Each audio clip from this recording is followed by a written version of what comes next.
இந்த விஜய் வந்து ரொம்ப ஆபத்து. வந்து இவன் வந்து மற்றவங்களுக்கு அட்வைஸ் கொடுக்குறான். தட் இஸ் பெண்கள் மகளிர் தினத்தன்று இந்த மாதிரி தான் பெரிய பாதுகாப்பு பெண்களுக்குன்னா, இவன் ஒரு பொம்பளை பொறுக்கி. இந்த பொம்பளை பொறுக்கியை நீங்கள் தேர்ந்தெடுத்தால் அந்த கட்சியில் இருக்க பொம்பளைங்களுக்கு அறிவு இருக்குதோ இது இருக்குதோ தெரியாது.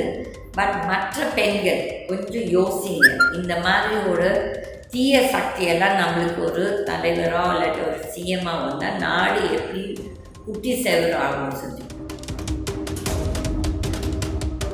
இப்போது நிறைய தற்கொலை பொண்ணுங்கள் அசிங்கமாக அதுங்களுக்குலாம் அறிவு இருக்குதான்னு தெரியல. அவங்க அப்பா அம்மா வீட்டில் என்னதான் உட்காந்து பண்ணி 2 டப்புன்னு கொடுக்குது எங்களுக்கெல்லாம்.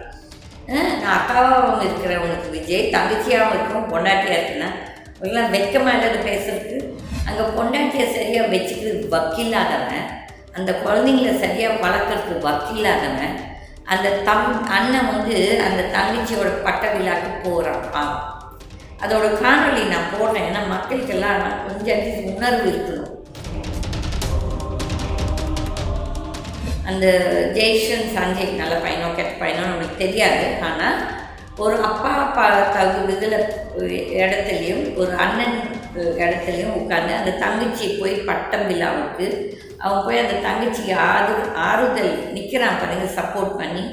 அது ஒரு மனுஷன். ஆனால் இந்த விஜய், இந்த 1.5 கோடி தமிழ்நாட்டு மக்கள் எந்தெந்த ஆள் வந்து இந்த விஜய் பின்னால் போகிறானோ, நான் கடவுள்கிட்ட வேண்டிப்பேன் இவங்கெல்லாம் அழிய வேண்டியவங்க.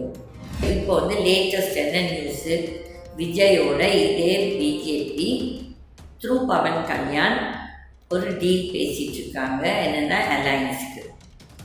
இந்த பிஜேபி வந்து இந்த விஜயோட சேர்ந்து அலையன்ஸ் போட்டாங்கன்னா இந்த விஜயும் அழிய போகிறான், அந்த பிஜேபியும் அழிய போகுது. இந்த பவன் கல்யாண் அவன் வந்து டெப்யூட்டி சிஎம்மாக இருக்கலாம் ஆண்ட்ராக்டர்னா, அவனும் ஒரு காலத்தில் ஒரு பெரிய பொம்பளை பொறுக்கி. இந்த பொம்பளை பொறுக்கிங்களெல்லாம் என்ன இவங்க வந்து மக்களுக்கு என்ன நல்லது செய்ய போகிறாங்க.